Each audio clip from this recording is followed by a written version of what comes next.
प्रेमसंबंधांच्या नावाखाली तरुणीवर अत्याचार करण्यात आला। आरोपी आयुब पठाण विरोधात गुन्हा दाखल करण्यात आलाय।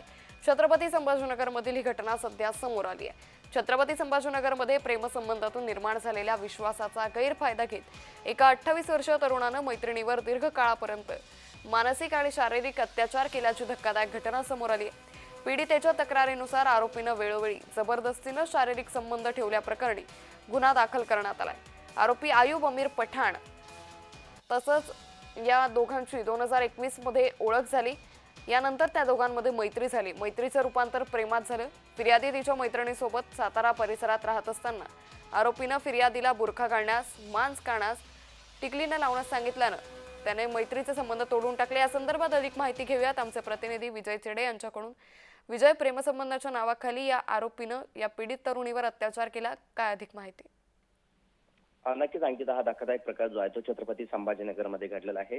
मागील 2 वर्षापासून जे आहे ते सतत त्या तरुणीवरती जे आहे ते प्रेम संबंधाच्या नावाखाली आयुब आमिर पठाण जो नावाचा तरुण आहे हा सतत त्याने तिच्यावरती अत्याचार करत असल्याचे धक्कादायक प्रकार जो आहे तो तिच्या पोलीस ठाण्यामध्ये दिलेल्या तक्रारीमधून समोर आलेला आहे।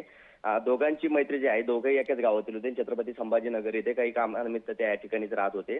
दोघांची मैत्री जी आहे ती गावापासूनच होती। त्यानंतर छत्रपती संभाजीनगरमध्ये दोघेही एकत्र जात होते। त्यानंतर दोघांची मैत्री झाली आणि प्रेमसंबंध जुळले गेले। मात्र सदरील आरोपी जो आहे तो मुस्लिम आहे आणि त्यानंतर त्यांनी जी तरुणी आहे तिला टिकली लावण्यास, त्याचबरोबर बुरखा घालण्यास आणि मांस खाण्यास जे आहे ते त्यांनी सांगितलं। मात्र तिनं हे सर्व प्रकार न केल्यामुळे सदरील तरुण जो आहे त्यांनी तिच्याशी संबंध तोडले। मात्र तो सातत्याने तिच्यावरती बळजबरी जे आहे ते वेगवेगळ्या भागांमध्ये नेऊन तिच्यावरती अत्याचार करत होता। अन्यथा तिच्यासोबत जे घेतलेले अश्लील फोटो असेल किंवा जे फोटो असतील हे सोशल मीडियावरती व्हायरल करायची धमकी जो आहे तो तरुण देत असल्याचं त्या फिर्यादीने जे आहे ते तक्रारीमध्ये मांडल्याचं पाहायला मिळालेलं आहे।